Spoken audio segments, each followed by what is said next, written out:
Before we begin the story, let us know where you're watching from by leaving a comment below. If you enjoy this video, don't forget to like and subscribe. Have a wonderful day. Enjoy the story. Ethan Brooks was rushing through the airport terminal. He was late for a meeting with a group of Japanese investors who could double the year's revenue. Everything had to go perfectly. At the baggage carousel, Ethan saw a black suitcase with red details. Just like his, he grabbed it and walked off as if the airport were on fire. Across the carousel, Mia Harper, wearing a dinosaur hoodie and a messy bun on top of her head, widened her eyes. "Wait! Hey, you took my suitcase!" She ran after him, her small backpack bouncing, squeaky sneakers clapping, shouting like she was at an auction. People turned to look, and Ethan, of course, kept walking. "Hey, suit guy, you!" "That's my bag." He stopped, turned around with a not-so-friendly look. The girl came toward him like a human missile. "This is my suitcase," Mia said, reaching for his arm, breathless. "No, it's mine." "No, it is mine," she snapped, pulling the suitcase. "Give it back." "Let go, miss. Please. I have a meeting in 15 minutes. I don't have time for—" he grumbled, pulling it back. That started a tug-of-war worthy of a championship match. One pulling this way, the other pulling that way. And then, zip, the zipper gave out. The suitcase popped open. It was as if a Victoria's Secret fashion show had exploded across the airport floor. Lacy underwear, floral bras, a pair of socks with Nicolas Cage's face on them. And, crowning the embarrassment, a neon pink vibrator slid all the way to the feet of an older gentleman sipping coffee at Starbucks. Silence, then laughter. Lots of laughter. Mia froze for half a second, then dropped to her knees, scrambling to gather her intimate items as fast as she could. Ethan dropped down too, trying to help, but every piece he touched just made things worse. "Don't touch my flower panties," she yelled, slapping his hand away. "I'm just trying to help." "Help? You're just making it worse. You're the one who kept pulling. You grabbed the wrong bag. You corporate banana." Click, click, someone took a photo. Click, click, someone started recording. "Oh yeah, this is definitely going on TikTok," a teenager nearby muttered. Ethan turned red. Mia turned purple. The vibrator kept glowing on the floor until a child reached for it, thinking it was a toy. The mom screamed. More chaos. "Great," Ethan said. "Now I'm famous because of your avocado print underwear, and I'm going to have to sue you for public trauma. I'm sending you the bill for my suit. There's glitter in my pockets." Mia stuffed everything back into the suitcase, slammed the zipper shut with fury, and stood up, outraged. "You should check the name tag before grabbing someone's bag, Mr. Big Shot. And you should keep that in a more discreet place," he said, subtly pointing at the item still half sticking out of the suitcase. She stared at him like she was about to explode. Then, with as much dignity as she could muster, she zipped it closed with a firm click and took a step back. "Good day to you too, Mr. Ice Cold." She turned and walked away, carrying the suitcase like a trophy of shame. Ethan looked at his watch. 10 minutes to the meeting. He huffed, turned around, went back to the carousel and found his real suitcase. Black with subtle gray stripes and a leather tag that read E. Brooks. He picked it up silently, but deep down, way deep down, he smiled. Hours later, Ethan stepped into the company elevator, breathing hard, hair messy, and his suit still showing traces of glitter. The meeting with the Japanese investors was about to begin. He straightened his collar, adjusted his tie, and took a deep breath. The doors opened with a smooth chime. A well-dressed receptionist guided him to a massive room with floor-to-ceiling glass windows, a conference table the size of a golf course, and sharply dressed executives with folders, laptops, and focused eyes. Perfect. Professional, cold, corporate. But then he saw her at the far end of the table, right next to Mr. Tanaka, the lead investor that morning. There she was, Mia Harper, with the same messy bun from the airport, now trying to blend in under a blazer 2 sizes too big and an "I'm not really here" expression. Her notebook sat crooked on the table, and a pink pen jittered nervously between her fingers. Ethan froze in the doorway. He stopped, then a second later stepped forward and said, louder than he meant to, "You've got to be kidding me. It's the crazy underwear girl with the vibrator again." Every head in the room turned to him. Mia squinted like it might be a mirage, but it wasn't. The corporate banana was really there, and he'd seen her. She shrank back in her chair. "Mr. Brooks," the interpreter said, trying to regain control. "Welcome. Mr. Tanaka's looking forward to your presentation." "Right, yes, thank you," Ethan replied with an awkward smile. Then he turned back to Mia and whispered sarcastically, "Let me guess, you're an expert in international business now?" She forced a smile. "I'm a temp secretary. Someone's got to write down the nonsense you say." "Perfect. Then write this down. Mr. Brooks lost his mind after seeing the underwear queen again. I'm the victim here, you suit-wearing lunatic. You're the one who scattered my lingerie all over the terminal. You're the one who yanked the suitcase like a construction crane, and now you show up here, trying to look professional. It's my job. Unlike you, who thinks CEO stands for clown at every opportunity. Nice wordplay. On a little plaque that says Employee of the Month for public embarrassment?" Mr. Tanaka frowned and asked the interpreter something, who hesitated, clearly uncomfortable, then translated. "Mr. Tanaka would like to know if you two know each other." "Know each other? That's putting it mildly," Ethan muttered as he sat down. "We once had a public fight over a suitcase full of intimate apparel." Mia pressed her lips together. "That vibrator wasn't part of the suitcase. It just happened to fall in." "Of course. Must have been in your pocket, huh?" She let out a deadly sigh. The silence in the room grew so thick you could cut it with a plastic spoon. The executives around the table pretended to shuffle documents while casting curious glances. One of the Japanese businessmen whispered something to his colleague. The interpreter wisely chose not to translate. Ethan pulled the folder in front of him and for the first time tried to focus. But he couldn't, because right there, at the most important meeting of the week, sat the woman who had shattered his image, his composure, and his ego. And now, like it was the most normal thing in the world, she was there taking notes with a shiny pink pen, blowing stray hairs from her face like she hadn't been the star of a viral scandal. "You should at least thank me," he whispered, eyes still on the charts. "Thank you for what?" "For making me famous. They're calling me Lacy Ethan in the comments." She held back a laugh, but the corner of her mouth twitched. "Serves you right. That's called karma." He smiled too, even if reluctantly. "It's called Mia, literally, and looks like I'll be stuck with you longer than I thought." She glanced sideways. "Maybe you'll get used to it. Or maybe I'll buy another suitcase with even more glitter." Ethan tried to hide his smile, but didn't quite manage it. The meeting went on. Spreadsheets were opened, graphs explained, reports presented. But between one projection and the next, there were lingering glances, hidden sighs, and one shared realization. 2 weeks had passed since the investors' meeting. Ethan thought he'd put it all behind him. The argument in the boardroom, the viral video, the girl in the dinosaur hoodie. Especially because after that meeting, Mia had vanished, disappeared like a dismissed notification. He threw himself back into work. Numbers, control, focus. But now and then, in the quiet of the office, he still heard her voice in his head, calling him corporate banana, and for some reason, he smiled. That evening, the Carter Group, his company, was hosting a gala at a modern art gallery downtown. It was a gathering of investors, partners, and prominent figures from the cultural scene. Ethan didn't care much about art, but as CEO, he had to show up. The receptionist announced, "The exhibit features emerging artists, all sponsored through our new creative grant program. You'll see some very original pieces." "Great, as long as none of them involve lingerie," he muttered. Adjusting his jacket, he had no idea what fate had in store. In the third gallery room, surrounded by paintings with bold titles like Confusion in Blue and Silence of the Inner Pizza, Ethan stopped in front of a colorful, chaotic, vibrant panel signed in the lower right corner. Mia H. He raised an eyebrow, took a step closer, and before he could confirm if it was really her, he heard a familiar laugh. She was there, across the room, leaning against a side table, wearing a sleek white dress, no blazer, no dinosaur hoodie, but the same messy bun on top of her head, like an unintentional trademark. She was smiling, chatting with another artist, completely unaware he was watching.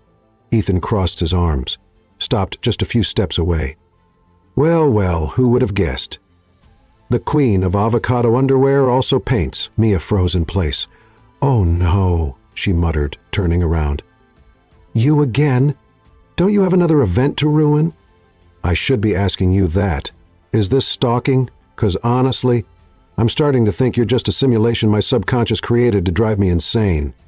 Only if your subconscious is sponsored by my electric bill, because I'm here as a guest artist, thanks to your company, by the way. Wait, this is yours? He pointed to the explosively chaotic painting beside them. Yes. Title, Disaster Waiting to Happen. Funny enough, it also sums up my life ever since you showed up. Ethan smiled, surprised. Before he could respond, a hurried waiter rushed between them with a tray of glasses. And of course, because the universe loves to participate in this story, he stumbled slightly. A glass flew. The red wine traced a graceful arc through the air and landed all over Mia's white dress. She looked down, then looked up. Ethan stood there, mouth open, clearly torn between laughing, running, or offering his jacket as a universal apology. Of course, she said flatly. My brand new dress is now an abstract piece. Well, if it's any comfort, it looks better now. Kind of like Dinner Panic, limited edition. Go to hell, Brooks. Want me to buy you another one? With how much you owe me in public humiliation, you should buy me a whole wardrobe. A small group of guests watched from a distance. One older woman whispered, I just love these modern performances. So emotional. Ethan started to laugh. Mia, trying to keep her composure, gave in and laughed too. There they were, in the middle of a serious art exhibit, laughing about wine and dresses like the world had turned into their own personal sitcom. Come here, he said, pulling her to the side of the gallery. Are you okay? She looked at her stained dress. My pride is dead, but other than that, great evening. Honestly, I don't know what's worse, your suitcase or your luck. And I don't know what's stranger, how much you annoy me or how much you make me laugh. Ethan didn't answer. He just stood there, looking at her with a calmer, less sarcastic expression. She folded her arms, suspicious. What? Nothing. Just, you're more interesting than any chart I've seen all week. She rolled her eyes. If that's a disguised flirt, you're terrible at it. I know, but it's true. The two stood in silence for a few seconds. Then, at the same time, they both started laughing again. This has been the most embarrassing night of my life, Mia muttered, trying to dab at the wine with the gallery's cloth napkin as she walked down the front steps. And that's saying something, considering you once starred in the world's most shameful suitcase moment, Ethan added, walking beside her with his hands in his pockets. Thanks for the reminder. You're like a notification that never disappears, a charming notification. An annoyingly charming notification, which makes it worse. Mia pulled her coat tighter around her, trying to hide the massive red-stained shape like a map of the U.S. on her white dress. My Uber canceled again, she complained, checking her phone. Seriously, this app hates me. I can give you a ride? I think I've had enough humiliation for one night. Thanks, Mia. Ethan held out a hand like he was offering a peace treaty. I just don't want you getting arrested for committing fashion crimes in public. She stared at him for 3 seconds, then sighed. Fine, but no dumb comments, no cheap pickup lines, and drop me off at the door. No detours. Promise no flirting. I'm just an emotional emergency transport service. In the car, the silence was comfortable, the kind of silence people share after arguing too much at the very start of an unlikely relationship. Ethan drove with surprising calm. Mia looked out the window, but now and then she sneaked a glance at him. He seemed different. Or maybe it was just the lighting, or maybe the fact that he wasn't cracking any jokes about underwear or glitter. When the car stopped in front of a modest building, she unbuckled her seatbelt. Thanks for the ride. You're welcome. He looked forward, hesitating for a second. Mia, I wanted to ask you something. She frowned. If it's about the vibrator, I swear I'm getting out of the car right now. It's not, he laughed. It's something else. More professional, I think. Now I'm worried. Ethan turned to her. The creative director on my team saw your painting at the gallery. She loved it. Said your style is chaotically honest, whatever that means. Mia smiled. It means she paints like she fought the brush and won. Well, she wants to invite you to be part of our next internal design campaign. Wait, are you offering me a job? I'm offering you an opportunity in the same place where everyone saw my vibrator accidentally fall on the treadmill. Exactly, he smiled. It's like artistic redemption. Mia went quiet for a moment, then she tilted her head. You really want me to join your company? After everything? I do. Actually, after all the embarrassment you've already put me through, The least you can do now is redecorate the meeting room where we had our public fight." She laughed softly, but she laughed. "Okay, really? Yes, but on one condition." "Uh-oh." "That no one, absolutely no one, calls me lingerie queen in the hallways." "No promises. Some folks in marketing have a sense of humor." She opened the door. "Good night, Mr. Brooks." "Good night, Miss Harper, and thank you for the ride and for not hitting on me."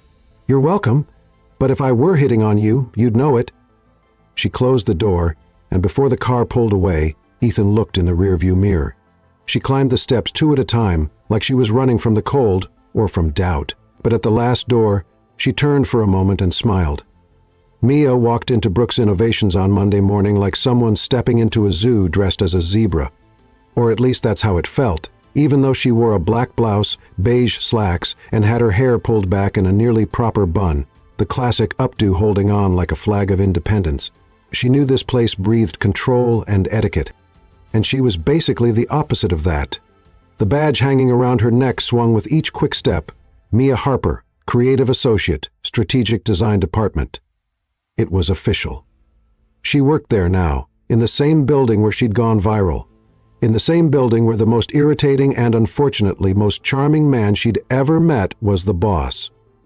"Welcome to the team," said a cheerful blonde woman wearing heels, a bright pink blazer, and a permanent marketing smile. "I'm Lauren, Director of Image and Content. I'll show you everything." "Everything, like, literally?" Mia asked, trying to sound friendly while balancing a freshly brewed capsule coffee. "Literally. We've got a tour, onboarding, and even a little icebreaker game later. I love those things. Are you a Gemini?" "I don't know if I'm ready for this much energy before 9 o'clock I am." "You'll get used to it. We're a creative bunch, but the pressure is real. So take a deep breath, hold on to that coffee, and follow me." On the way, Mia saw glass walls, rooms named after planets, workstations that looked like spaceships, and employees who looked like they just stepped out of a GQ or Tech Vogue editorial. She was definitely the odd one out, and she knew it. On the 3rd floor, the creative room felt less intimidating. Tables with paint, tablets, scribble boards, a place where creative chaos was tolerated, maybe even celebrated. "Here's your station," Lauren said, handing her a mug that read, "Yes, I'm an artist. No, I don't do free tattoos." Wow, that's too ironic to be accidental. "We tried to make it look cool. Did it work?" "Almost. It just needs a poster of Nicolas Cage tangoing with a flamingo." "I already like you, Mia." Lauren headed off to another meeting, and Mia was left alone. She turned on the computer, checked her work email. There were messages about a design campaign for the main meeting room. And, of course, the person in charge of the project was listed, Ethan Brooks. She took a deep breath, opened the briefing detachment, and got ready to dive into the proposal. 5 minutes later, she was yawning. It was all so technical, so full of flowcharts. It felt more like a quantum physics exam. She doodled a sad cactus in the corner of her notepad just to stay awake. "Very nice," said a voice behind her. Mia turned so fast she almost spilled her coffee. Ethan was leaning against the glass divider, arms crossed, his dark gray suit free of glitter this time, but with the same cynical yet curious look in his eyes.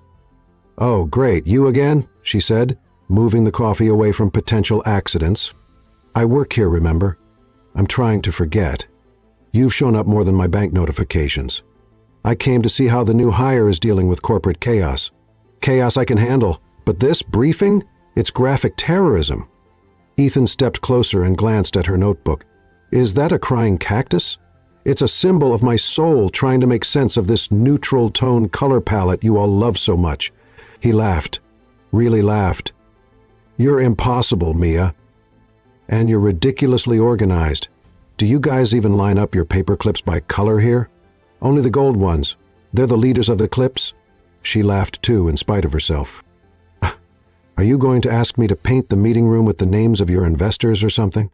"No, I want something with identity, something that shows life, like you're painting at the gallery." Mia looked the CEO in the eye. He was serious, and once again she could see that behind the sarcasm was someone genuinely curious, and maybe a little less of a corporate drone than she liked to tell herself. "I can try," she said, looking at the screen with a bit more respect. "Great. Oh, and here it comes. There's a meeting tomorrow at 8. Oh, clock I am with the branding team. There'll be coffee and muffins. Muffins with cream cheese frosting. Okay, now I'm more motivated. He started to walk away, but paused at the door. "And Mia," he called without fully turning around, "if you spill paint on the upstairs carpet, just give me a heads up. The cleaning crew charges double when they call it conceptual art." She raised an eyebrow. "If I throw paint on the carpet, it'll have your name on it." He blinked. Fair enough, and walked out. Mia looked at the computer, then at the cactus she had drawn. She picked up her pencil and added a smile. That evening, while Ethan was reviewing contracts, he found himself smiling, thinking about the sad cactus. Mia was chaos, but a kind of chaos that made sense. And even he, the control-obsessed CEO, was starting to think that maybe, just maybe, disorder had its own charm. Mia arrived early to the meeting room, determined to make a good impression. She wore a black dress with subtle stripes and white sneakers, her hair partly tied back with a simple ribbon, and carried a folder with new sketches. For the first time since joining Brooks Innovations, she felt almost prepared, almost.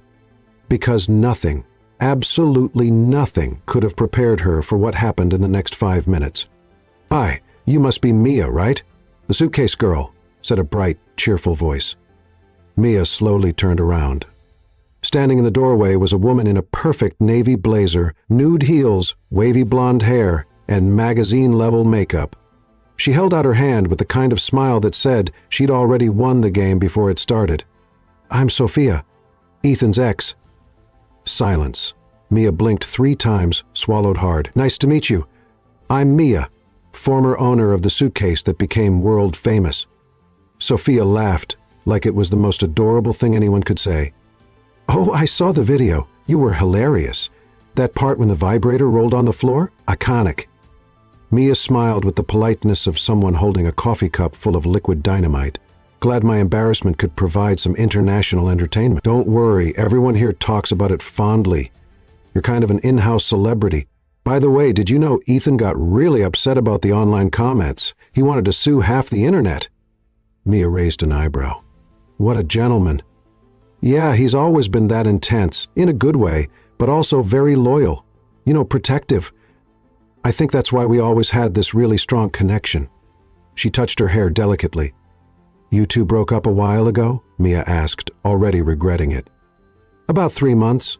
It was mutual, but now we're working together again. Funny coincidence, right?" Mia bit the inside of her cheek. "Coincidence? Sure." The room started to fill up. Employees took their seats with laptops, muffins, and coffee mugs. Ethan walked in, punctual as always, and paused for a split second when he saw Sophia sitting right next to Mia. "Sophia, you're here." "Surprise," she laughed.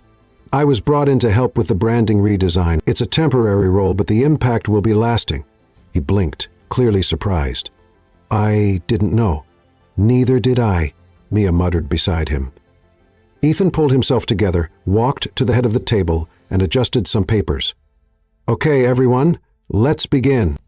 Throughout the meeting, Sophia kept chiming in with enthusiastic comments, light jokes, and compliments about Ethan's amazing aesthetic sense. Mia took deep breaths with every "Ethan is incredible," and "that's just how Ethan is." Then, at the end of the presentation, Ethan asked, "Mia, could you show the drafts for the main wall panel?" Mia stood up. She walked to the whiteboard and pinned the sheets with colorful magnets. "The idea is to create a visual identity that reflects the company's dynamic nature without losing the human touch. So, I went with organic textures, colors that suggest movement, and a few powerful phrases gathered from interviews with our own staff." She pointed to the center. "This is the main piece. Where there is chaos, there is creativity. A quote that honestly represents me more than I'd like to admit." Some team members nodded. Sophia crossed her arms. "Interesting. Very conceptual, though. I wonder if maybe it's a bit too sentimental."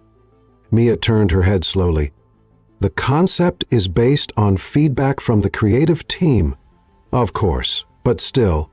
Maybe we should aim for something more clean, commercial.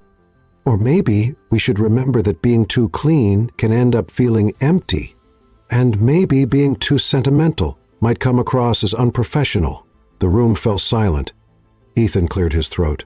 Mia's ideas are aligned with the company's new direction, and I like how genuine it feels. Let's give her proposal a chance." Sophia gave a tight smile, then sat back down. Mia looked at Ethan for half a second. He didn't say a word, but his eyes said plenty. After the meeting, Mia slipped into the break room to grab some coffee and breathe. She was so distracted she almost poured sugar into the salt. "You okay?" a voice asked behind her. It was Ethan. "Being called an amateur by the boss's ex in front of 15 people? Totally fine. Happens every Monday. I swear I had no idea she was coming. HR made that call." "Right. Just another coincidence." "Mia." "No, it's fine, really."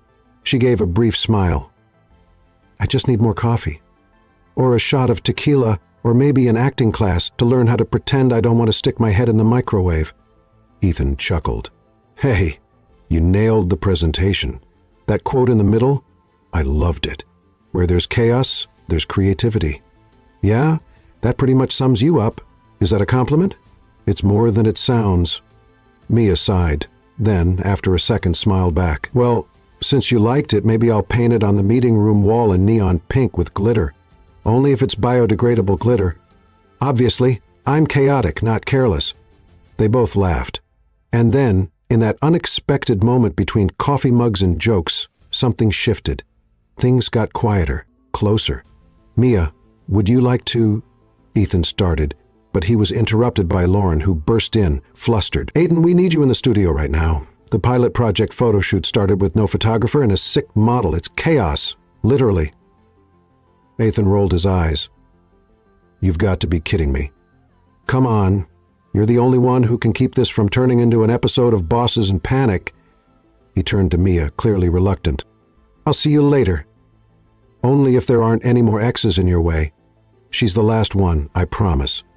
He left. Mia stayed there, stirring her coffee, thinking about that mural quote, about the look in his eyes, and about how, even with Sophia in the picture, there was something between them that even sarcasm couldn't hide. The next morning, Mia could barely sip her coffee without spilling. Sophia's sudden appearance still lingered in her mind, but it was the note Ethan had left on her desk that really left her confused. "If you survive the workday, dinner's on me. No exes, no spilled wine, no awkward surprises, just dinner. E." She stared at the paper for the 5th time. It was ironic, straightforward, and strangely sweet. But before she could decide whether to say yes, Ethan appeared at the door of the creative room. "Forget the dinner." "What? You're going to need a whole weekend to forgive me," he said, with that crooked smile, half charm, half chaos. "I'm heading to this event on a ranch in the countryside. It's got art, business people, investors, and horses more expensive than most apartments. And I want you to come with me." "Sorry, what? You want me to go to a ranch with you?" "It's a corporate event disguised as an artistic retreat. You're the only artist I know who isn't afraid to put glitter on a PowerPoint. I need your opinion, maybe your company too." "And why would I say yes?" He pulled a small container from his backpack, opened it. "Handmade chocolate truffles with Belgian sprinkles, made by me or my chef. But the thought is what counts." She crossed her arms. "This is emotional bribery with chocolate. Does it work?" Mia took the truffle. "It works." 2 hours later, Ethan's car was cruising down the road smoothly. The air conditioning was just right. The soundtrack was a mix of soft jazz and Mia's sarcastic comments about the GPS mispronouncing her name as Micah. "Don't you think this is kind of weird?" she asked. "We barely know each other, and now we're heading to a ranch together? It's like the start of a reality show that's about to go wrong." "Well, every good relationship starts with a terrible idea, and this is only the second worst one we've had. The first being fighting over a suitcase in the middle of the airport like it was a prize on The Price is Right." She laughed. "Okay, fair." The mood was light. For the first time since all the chaos began, Mia felt oddly at ease with Ethan. He wasn't in CEO mode. He was just himself, talking about movies, childhood, and that time he accidentally ate dog food, thinking it was cereal. She laughed for 10 straight minutes. But as every good story goes, it's in moments like this that the universe decides to test the main characters. The car sputtered. "What was that?" she asked, raising an eyebrow. "Nothing, just the engine hiccuping. It's emotional. The dashboard lit up like a Christmas tree. The car coughed, shook, and died. Okay, now it's in a coma. Ethan pulled over onto a dirt shoulder between two fields and a whole lot of nothing. Are you serious? Mia got out, looking around. There's not even a cell signal here. Are we in 2025? Or a lost episode of Little House on the Haunted Hill? Ethan popped the hood. He stared at the engine like he knew what he was doing. He didn't. I'll figure it out, he said, sounding confident. You going to talk to the engine? Because if that's the plan, I'm all in. 20 minutes later, and one emergency call made by a lady at the nearest cheese shop. Yes, really. The solution was simple. Wait for the tow truck and find shelter. That's when they found the Ranto de Serra Inn, a rustic, charming, and surprisingly pretty place with flowers in the windows, the smell of cake in the air, and a woman named Donna Clara, who looked like she'd stepped out of a butter commercial. 2 rooms? Donna Clara asked, smiling. Yes, please, they said at the same time. She checked her little notebook. Oh, sweethearts, I only have 1 room left. A double. Oh, no, Mia murmured. It's fine, we'll share, Ethan said. Like heck we will. Do you snore? Not that I know of. And if I do, you can hit me with a pillow. It'll be fun. Mia looked at the woman, then at the empty road outside and sighed. Fine. But if you cross over to my side of the bed, I'm throwing you out the window. Deal. The room was simple. 1 double bed, a floral comforter, an old dresser, and a small bathroom with floral-shaped soap. Mia went in first, dropped her backpack on one side of the bed and opened the window. Never thought I'd end up on a farm with a corporate banana, sharing a room and using flower soap. Life's full of surprises, Ethan said, taking off his jacket. By the way, did you bring pajamas? Why? Because mine have sharks on them. Just giving you time to mentally prepare. She laughed. That night, they had corn cake and milk coffee on the inn's porch, under a ridiculously beautiful starry sky that looked like CGI. Do you regret coming? He asked, looking out at the horizon. No, but I still don't forgive you about the brigade. Which part? Using it to convince you? Or the Belgian sprinkles? Both. Then I'll have to level up. How about brownie with caramel sauce? She smiled and stayed quiet for a few seconds. Ethan, why did you really ask me to come? Because I wanted to spend time with you, away from meetings, ex-girlfriends popping up, and flying vibrators. She looked at him. He wasn't joking. I like you, Mia. And I know we started off on the wrong foot. Actually, both feet in a puddle of awkward, but still, I like your mess. She blushed. She wasn't ready for that. Is that the wine talking, or are you really being sweet? Both, but mostly just me. In bed that night, a pillow separated them, literally, but in the dark, hearing his breathing slow. Mia smiled to herself, because maybe, just maybe, the chaos was finally starting to make sense. Breakfast at the inn started off calm, almost civilized. Ethan was in a sweatshirt, barefoot, flipping pancakes like he worked at a farm hotel. Mia, still sleepy, wore a sweater with a faded bunny on the front and stared at a jar of jam like it was a tough math problem. You do know no one here asked for pancakes, right? She said, resting her chin in her hand. I know. Cooking calms me down. And you sleep, with your knees digging into my back. That stresses me out. I told you I move around a lot in my sleep. Moving is one thing. Performing an advanced karate kata at 3:00 a.m. is another. Mia smiled. He placed a pancake on her plate, then one on his. Strawberry or brigadeiro? I don't trust you and your manipulative sweets anymore. Then brigadeiro it is. They sat there, eating in the inn's shared kitchen like normal people, like they weren't a CEO and an artist who started off hating each other over a suitcase full of underwear. But of course, peace never lasts long. The farm event started at exactly 10:00. It was a huge space, with barns turned into makeshift galleries, sculptures scattered across perfect lawns, tables with white linen cloths, waiters in straw hats, and wine glasses that cost more than Mia's rent. She tried to look discreet as she walked among the guests. This is all a bit too fancy, she murmured, adjusting her hair. You look great, Ethan said beside her, wearing a light gray blazer and an observant expression. Just try not to knock anything over. It happened once, just once, and now I'm known as the panel destroyer. You knocked over a BNA panel. That's quite the resume. Mia stuck out her tongue. Ethan laughed, but he was soon called over by one of his investors. She stood there alone, trying not to look out of place. That's when disaster struck. She brushed against a support board of a huge panel, a modernist piece worth tens of thousands of dollars, which of course was balanced on a wobbly easel. The wood creaked. The panel wobbled, and in slow motion, crashed to the stone floor with a loud thud. "No!" someone shouted. "Oh my God!" Mia covered her mouth. Not again. People gathered. A bald man with a silk scarf around his neck and the expression of someone who had just lost a child yelled, "That piece was insured for $80,000. 0 cents!" Mia was frozen until Ethan pushed through the crowd. "What happened?" She slowly raised her hand.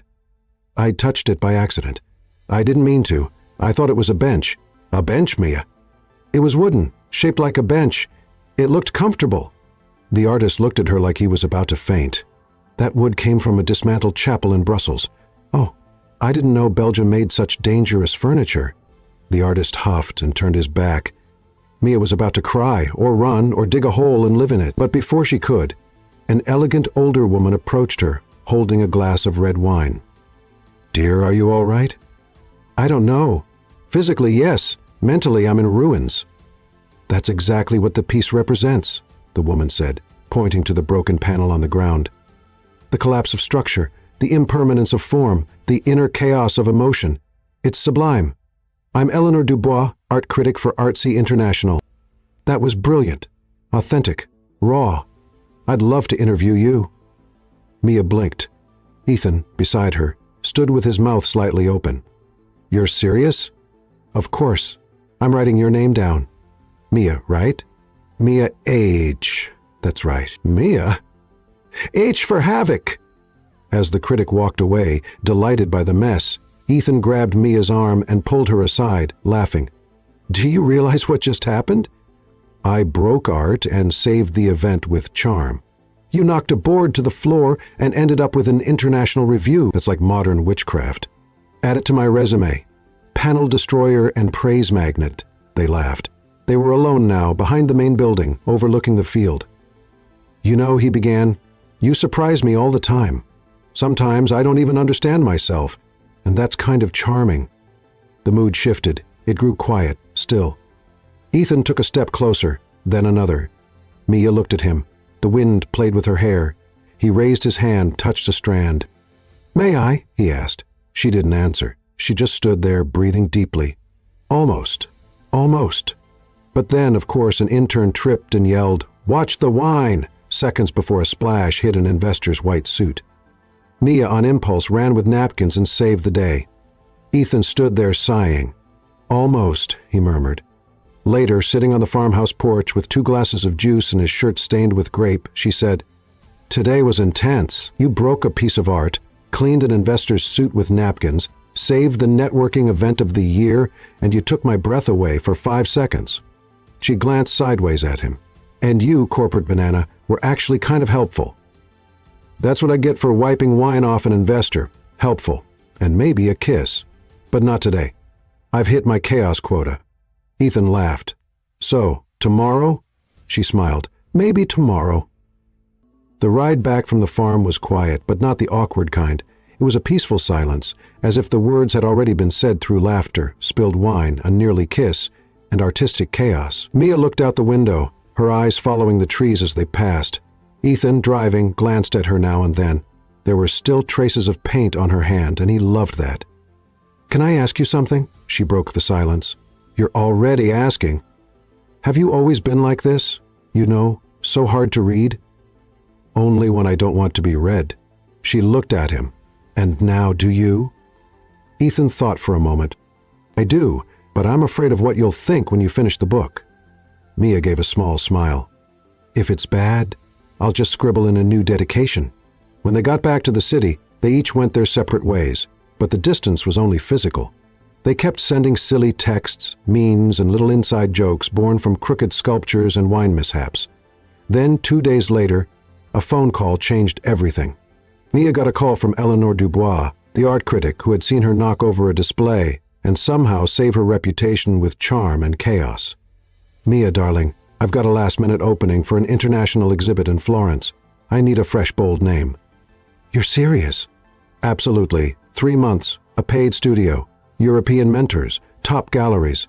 This is your chance to break through." Mia hung up in a daze. 3 months in Italy. 3 months away from overdue rent, her dinosaur sweatshirt, and the controlled chaos at Brooks Innovations. 3 months away from Ethan. That night, she found him on the company's rooftop. He was facing away, looking out over the skyline. "Did you know the sky over New York can look blue but still feel gray when you're unsure?" she said. "Is that poetry or a hint?" "Both." Ethan turned and leaned against the glass railing. "The critic called, didn't she?" "She did." "So, going to go paint the world?" "She wants me to go to Florence. 3 months." Ethan didn't answer. "It's a huge opportunity for me," she continued, "but I also have this job now, and I have you, and all of this. Don't put me on the scale with Florence, Mia. I'm just an airport accident." She took a deep breath. "You're not just that. Then what am I?" Mia walked closer. Close. Really close. "You're the first person who's really seen me in a long time, and that scares me more than flying across the world." The wind picked up, but neither of them moved. "I should be telling you to go," he said, voice rough, "because I know you deserve this. But if I'm being completely honest," he raised a hand and touched her face, "I don't want you to go." She didn't answer with words. She just leaned in slowly, like she was afraid to ruin it. Ethan didn't wait any longer. He kissed her. It started soft, like they were testing what this was, but it quickly turned into something inevitable, intense, filled with everything they hadn't said. It felt like every argument, every laugh, every accident between them had led to that moment. When they finally pulled apart, eyes still closed, Mia leaned her forehead against his. "This complicates things." "This is the simplest thing we've done," she gave a nervous laugh. "I'm scared, Ethan." "Me too." "So, now what?" "Now you decide. Go to Florence or stay here." "That's it." "No." He looked into her eyes. "If you go, I'll wait. If you stay, I'll hold on." She didn't say a word. Her heart was pounding like a runaway drum. The New York sky stayed gray, but for the first time it seemed to shine just a little differently. Her bag was packed, her ticket printed, her heart torn in two. Mia walked through the airport terminal with her earbuds in, but no music playing. Every step echoed like a warning that everything was about to change. 3 months, Florence, art, recognition, and Ethan left behind. She reread his last few messages as she waited at the gate. "Ethan, you're a wildfire I never saw coming. Go shine, but come back. Mia, wait for me, and don't forget me. Not even for a second. Forgetting you would be like forgetting how to breathe." She sighed. Boarding began. In the window seat on Flight 2345 to Florence, she looked out at the sky and wished more than anything that she was making the right choice. Back in New York, Ethan couldn't focus on anything. Meetings felt too long. Charts didn't matter. Time without Mia had slowed. Or maybe he just noticed the silence more. He missed her even in the quiet. And he didn't know how long he could pretend everything was fine. The morning after Mia's flight, Ethan got a call from Mr. Tanaka. "Mr. Brooks, we have a situation." "A situation?" "A Japanese investor saw the video of Miss Mia at the exhibit. He says he wants an art program led by her at our Kyoto branch." Ethan choked on his coffee. "Sorry, what?" "He wants her in Kyoto, leading our brand's culture and innovation initiative. They're willing to fund the entire program, but it's non-negotiable. Either she accepts or there's no deal." Ethan stood up, pacing the room. She just flew to Florence. Then perhaps it's time to bring her back, or at least offer her the real choice. In Italy, Mia was discovering a whole new world. The studio they offered her was filled with light from tall windows, old easels, and the scent of fresh paint. The mentor spoke with thick accents, and the coffee tasted like liquid poetry. She felt alive, finally seen as an artist. But every time her brush touched the canvas, Ethan would come to mind. In the 3rd week, she began a series called Imperfect. It was about unlikely meetings, mixed-up baggage, and how chaos can sometimes be the beginning of something beautiful. Each painting was really about him. At the end of the month, while sketching in the fading evening light, she got a call. "Mia." "Yes. Who's calling?" "Tanaka Group." We'd like to invite you to lead an art and innovation program at our Kyoto headquarters. Mia sat down, trying to take it in. Is this real? Yes. But we'll need your answer soon. We have a decision deadline this Friday. Oh, and by the way, the invitation came from a personal recommendation by Mr. Ethan Brooks. She was silent. Her heart was racing. Ethan was still behind the scenes. He hadn't given up on her, and somehow he was opening more doors than she ever imagined. But now she had to choose, stay and finish the program she loved, or begin something even bigger, knowing he was the one who made it possible. Across the ocean, Ethan felt the emptiness growing. He started writing a letter, one he might never send, but he had to put it into words. Mia, if you're reading this, it's because some part of you still carries me in the coat pocket where you keep coins and hidden memories. I know you love this life. If I were you, I would too. But if by any chance you're tired or looking for something more, something new, something ours, the door here is still open. The company too, and my heart, well, I don't even have to say it. With love and more longing than I can handle, Ethan. He printed it, folded it, slipped it into an envelope, and waited. Waited for her to feel the same. That night, Mia walked through the narrow streets of Florence, holding the envelope she just received. There was no return address, but she knew the handwriting. It was him. She read the letter 3 times and cried each time. Go back. Go to Japan. Stay.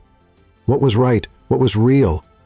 The next morning, she went to the program coordinator, asked for early leave, citing an offer she couldn't refuse. That same afternoon, she boarded a flight to New York, not to say yes, but to say everything she needed to say. Ethan was at a conference when his phone wouldn't stop buzzing. Messages, calls, alerts. He ignored them all until, during a break, one of his assistants said, Mr. Brooks, there's someone waiting for you on the rooftop. He went up slowly, and there she was, hair loose, an olive green coat, and that same look in her eyes, the kind of look people have after making a hard decision. Mia, you sent a letter. You read it 3 times. Silence. The wind blew. She walked toward him, handed him an envelope. My answer. Ethan opened it, a blank sheet of paper. He looked at her, puzzled. It means I want to start from scratch with you. No script, no frame, just us. He pulled her close, closer, and right there on the rooftop where they'd said goodbye weeks earlier, they kissed. But this time, no interruptions, no accidents. No, almost, it was real. It was love. The new creative department at Brooks Innovations was born in record time, thanks to Mia. With her artistic vision and bold style, she reshaped the department that had barely gotten any attention. She launched cultural projects tied to tech, installed interactive art in the company's main hall, and one Monday morning she made the executives attend a watercolor workshop. Art isn't just beautiful, it's strategic, she said, holding a brush with paint on her fingers. When we stopped trying to control everything, the best ideas come out. Ethan, across the room, pretended to hate it all, but deep down he was amazed. Mia shook things up, questioned the reports, rewrote the rules, and he, the master of control, was starting to enjoy the chaos, until the past came knocking, in the form of Marcus Vane, Ethan's former business partner, the kind of man who could turn a room into a boxing ring just by smiling. He walked into the company headquarters in a perfectly tailored suit, carrying a leather briefcase and the year's most toxic news. I'm buying 22% of the company's shares. You can't be serious, Ethan said. Oh, I am, and I brought gifts. Vane pulled out a dossier with photos, reports, video screenshots. Here's the public image of Brooks, a secretary with a vibrator in her bag, a CEO involved with an employee, and an art exhibit where wine flies over shareholders. Beautiful image, poetic, but terrible for business. Mia walked into the room at that very moment. She stopped at the doorway, listening to everything. Ethan slowly closed the file. What do you want, Marcus? A seat on the board and a promise that the company will return to what it once was, clean, efficient, profitable, no messy artists, no airport muse. Mia stepped forward. I can leave the company if that's what it takes to save what you've built. Ethan stood up. No, absolutely not. You may not have a choice. Vane smiled. Most of the investors have already approved my return. The final vote is in 2 days. Out on the terrace, the same view as weeks ago, but now silence. Ethan stared at the city. Mia watched him. The cold wind made her hair dance. "I don't want to be the reason you fall," she said. "And I don't want to live in a world where you're not here." She gave a sad smile. "Maybe we need some time until everything settles." "Mia." She gently placed her hand on his face. "Shh. Kiss me and promise you won't hate me for trying to protect what you've built." He didn't reply. He just kissed her with the urgency of someone who knows time is short, with the intensity of someone who doesn't want to say goodbye. And when they pulled apart, he knew that kiss wasn't a goodbye. It was a pause. 2 days later, the vote took place. Ethan, standing before the board, defended Mia with every word he could find. He showed the numbers, the creative growth, the cultural impact, but the numbers were still young and Vane knew how to play the game. The final result was close. Marcus Vane was back with the power to fire and a promise Mia would be out by the end of the week. That night, Ethan went to her makeshift studio. It was empty, except for a blank canvas and a note. "I know you fought. Now it's my turn to fight from here. If I'm just a distraction, then you need to find your focus again. But if I'm part of your vision, wait for me. I'll find a way. M." He sat there on the floor next to the blank canvas, not knowing if what he felt was anger, longing, or pride. Mia left the company, but she didn't disappear. She took a position as an independent curator at a cultural center in the city. She created exhibits, built partnerships, and, little by little, her name became a symbol of creative innovation. And one day, without warning, she showed up at the company headquarters, not to ask for her job back, but to present a proposal. "I want to use one of Brooks' abandoned spaces to create a hub for artistic innovation. It'll generate positive media, attract younger audiences, and help reverse the damage from a certain viral lingerie video." Vane laughed. "You've got nerve." "I do, and you've got a PR problem. Do we have a deal?" Surprisingly, he agreed, but with one condition. She couldn't have any direct involvement with Ethan, and she accepted, for now. At the opening of the new space, the press showed up. Numbers soared, and Mia's name was once again linked to Brooks, not as a scandal, but as a success. Ethan watched from afar, proud, silent. She was still the chaos in his order, and he was the structure in his freedom, but they were still apart, until something happened. Night had fallen over New York with an odd stillness, the kind of silence that comes just before a storm. Ethan Brooks was finishing reports at the Brooks Innovations headquarters when his phone buzzed. An anonymous message. "Check contract 384Z in the external projects folder. Vane isn't who he seems. X." Ethan frowned. It was late. He was tired, but the contract number caught his attention. It wasn't just any project. It was one Vane had personally introduced, a discreet deal with European investors. Ethan hadn't had direct access, just approved it formally. Trusting the new partner, he got up from his chair and went to the company's digital files. After a few clicks, he found the folder. Contract 308D4Z was there, and with it, 2 hidden encrypted attachments. Ethan knew how to decrypt. 3 coffees, 2 system crashes, and 1 shout of, "Come on, seriously!" Later, the files opened. He froze. Emails between Vane and a shell company. Embezzlement. Transfers to a Cayman Islands account. Fake documents with Mia's digital signature. Ethan's blood ran cold. This is serious. This is criminal. This is a setup. The next morning, Ethan went straight to the cultural center where Mia worked. She was in a room with children, guiding them through a mural made of collage and recycled paper. She wore a denim jumpsuit, barefoot, fully focused. He hated interrupting scenes like that, but there was no time. "Mia!" he said. She turned slowly. Her expression changed the moment she saw his face. "Ethan, I need to talk to you now." Minutes later, they were alone in the ceramics room. The air was filled with the smell of damp clay and fresh paint. "Someone's trying to set you up," he said, getting straight to the point. "They used your signature on a fake company contract." Mia went pale. "What do you mean?" "Vane created a fake project, laundered money through it, and he listed you as a co-author. If this gets out, you could end up in jail, and the company could fall apart." She gripped the work table, took a deep breath. "This is serious. Do you have proof?" "I've got everything. But if we go straight to the police, he might cover his tracks. We need to be smart." "What do you want to do?" Ethan hesitated. "Set up an internal operation, just the two of us, like old times. But this time, for real." She crossed her arms.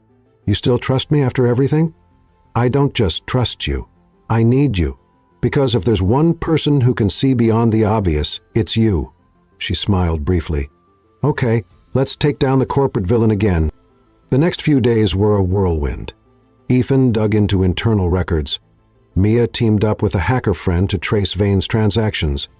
They met at night, in the company's old abandoned studio, took turns sleeping, ate cold pizza, laughed at old memes to lighten the mood.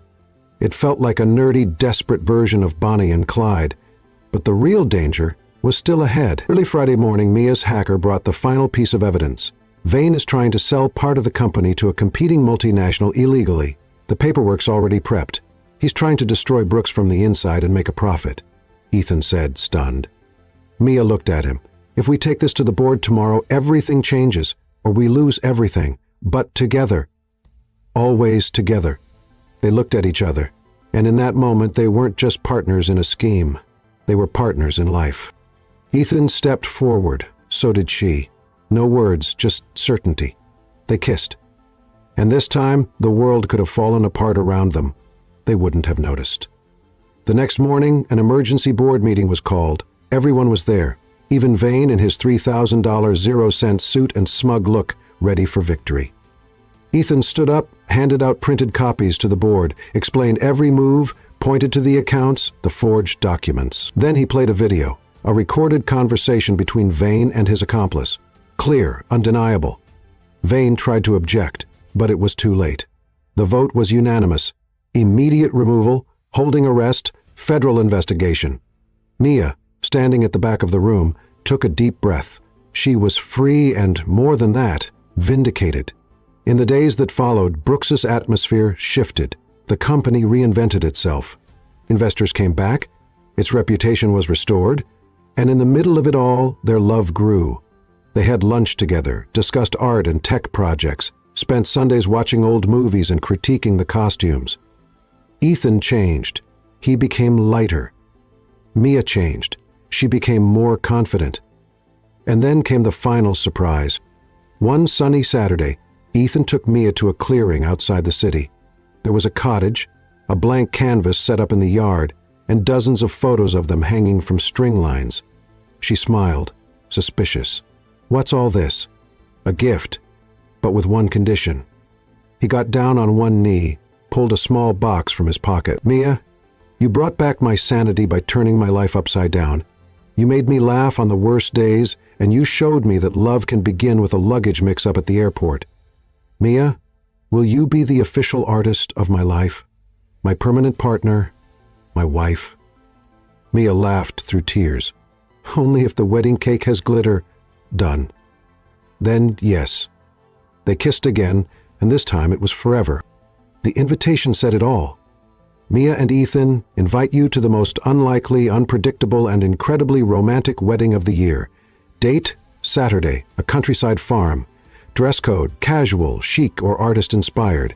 Yes, even dinosaur sweatshirts are welcome." It was perfectly them. The sun shone over the green fields where it all began.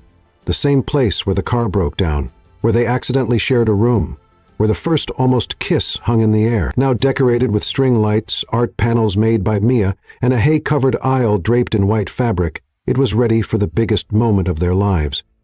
Mia looked out at the setup from the window of the farmhouse, wearing a robe embroidered with chaotic bride on the back. Her dress, hanging behind her, was anything but traditional.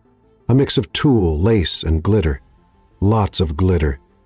"You're going to outshine the decorations, girl," said Emma, her maid of honor and former co-worker from the cultural center. "That's the plan," Mia replied, smiling nervously. "Either shine or faint.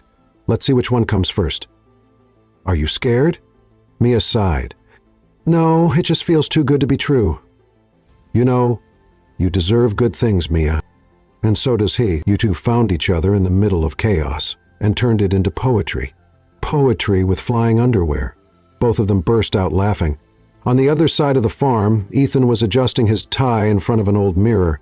Beside him stood Noah, his best friend, and now best man, watching with a half-amused expression. "Man, you pitched to billionaire investors, closed deals with tough Japanese negotiators, even faced off with Vane in a war room, and you're sweating over a yes? It's not the yes, it's what comes after.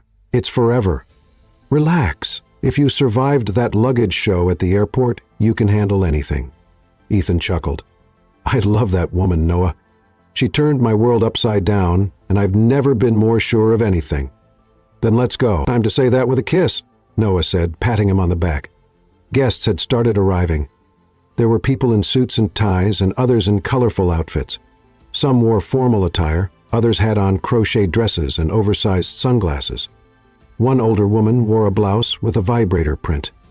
An older gentleman wore a t-shirt that read, "I saw the suitcase fight. I was Team Mia." The straw chairs were arranged in a semicircle. A string quartet rehearsed quietly, blending Beethoven with instrumental pop songs. And then the unexpected happened. It rained. Yes, right in the middle of a clear sky and cheerful forecasts, one sneaky cloud made its appearance. The first drops came gently. Within seconds, it turned into a downpour. "No!" Mia shouted from the window, watching the flower arrangements sway in the wind. "Let's move to the barn," someone yelled. The event team sprang into action. Guests got up, some laughing, others desperately shielding their hairstyles.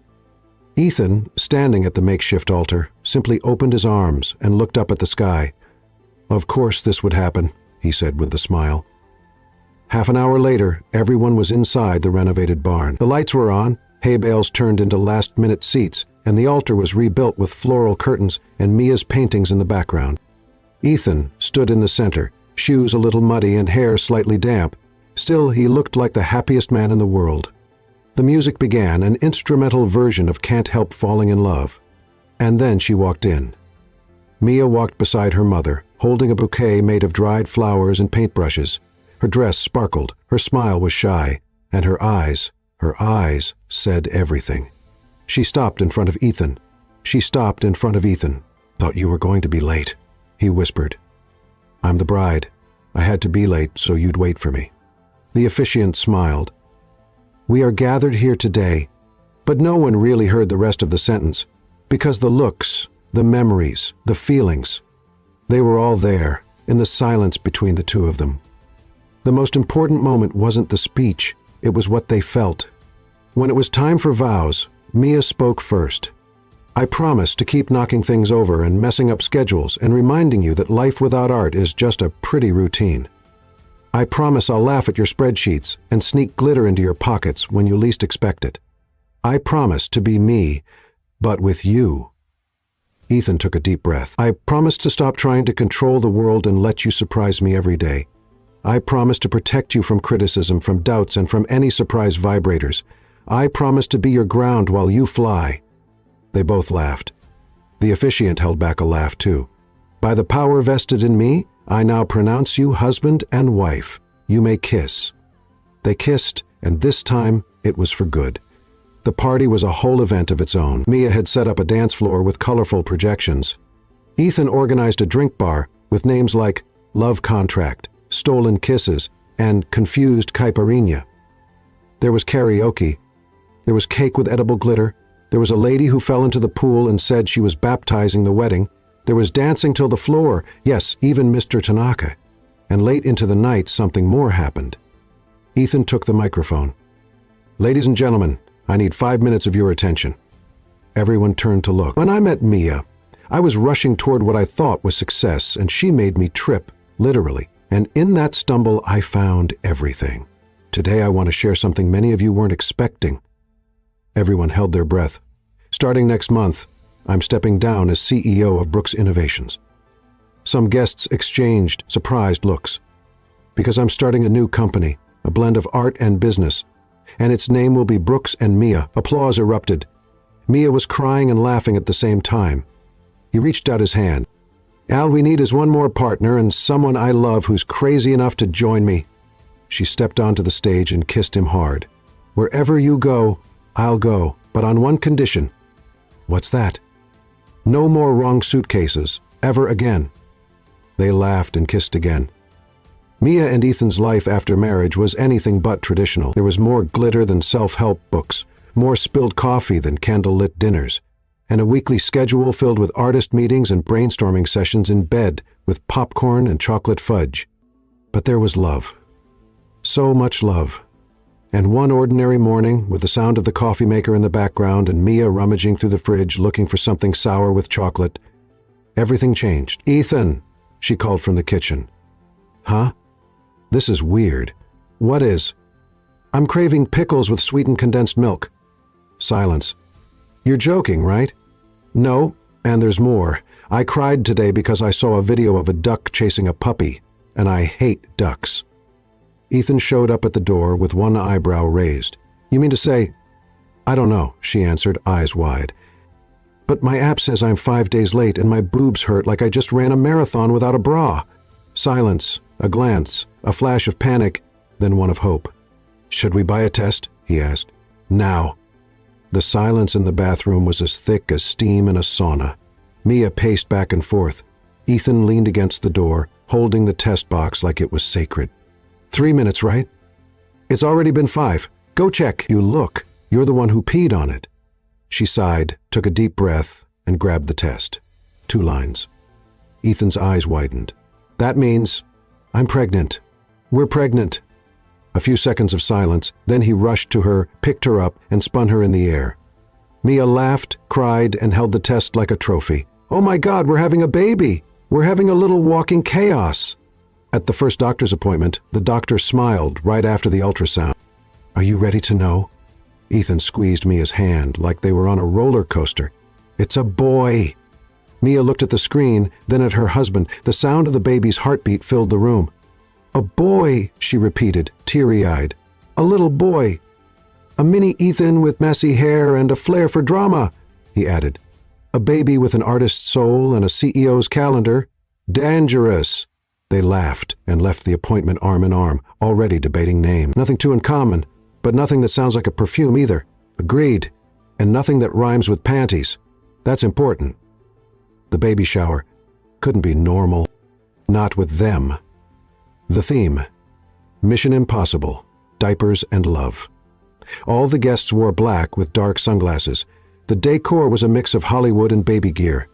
There was a gourmet chocolate truffle station, another with mini diapers filled with candy, and a game called Guess If It's a Diaper or a Wrap Chocolate. When it was time for the name reveal, a drone flew down from the ceiling carrying a banner. "Welcome to the world, Liam Brooks." "Sounds kind of like a movie director's name," Mia said. "Perfect," Ethan replied. "He'll direct the wildest story of our lives." In the weeks that followed, they dove into baby shopping. "This crib looks like a NASA capsule. This one has Bluetooth."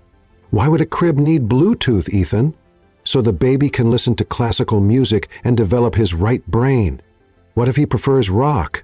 "Then I'm buying earplugs for myself." They'd picked out constellation wallpaper, a nursing chair Ethan assembled upside down and nearly broke, and a mobile of planets that sprinkled glitter everywhere. Mia's fault. The nursery soon turned into a dreamland. Soft colors, children's books, and a small blank canvas where Mia had already started painting Liam's first artwork. Her belly grew, and so did their love. Mia talked to Liam every day, telling stories, asking questions, and laughing to herself when he kicked. Ethan read books out loud, played different songs, and got emotional every time he heard the baby's heartbeat at the ultrasound. There were funny moments, like when Mia got stuck in an inflatable chair and needed 2 neighbors and a dog to help her out, or when Ethan knocked over an entire shelf of diapers at the pharmacy trying to reach a jar of vitamins. But there were intense moments too, like the night Mia didn't feel the baby move for a few hours, and they rushed to the hospital. Everything turned out fine, but from then on they cherished every little thing even more. And on a quiet afternoon, after a day of planning for the future launch of Brooks and Mia Kids, Mia stopped at the nursery doorway. Ethan was inside, straightening a picture frame on the wall. "Is it crooked?" he asked. She didn't answer. She just walked in, got closer, and hugged him from behind. "What is it?" he smiled. "We're going to be good parents, right?" "We already are. We're just waiting for Liam to confirm it. What if we mess up?" "We will mess up, but we're going to love him so much he'll forgive us before he even learns how to speak." She teared up gently with a smile, and he kissed her forehead. "Do you know how beautiful you are with that baby bump? You're only saying that because you can't see my feet. I don't need to. I already love every inch of the mother of my child." Night fell with a rare kind of peace. Ethan put on some soft music. Mia settled into the rocking chair in the nursery, gently rubbing her belly. "Hey, Liam," she whispered. "It's Mommy. The world out there is a bit crazy, okay, but in here with Daddy and me, it's all love." Ethan knelt down and rested his ear on her belly. "Son, just so you know, we're not exactly normal, but we're going to love you in a way no one else ever could." The baby kicked. They both laughed and looked at each other. "I think he got the message," Mia said. "Or he's asking for quiet. We talk too much. Then he definitely takes after you." They laughed again, and there in the soft, starlit glow of the little blue nursery, the future felt as certain as the kicks coming from within. Liam hadn't been born yet, but he was already, without a doubt, the main character in Mia and Ethan's next big adventure, and chaos had never felt so sweet.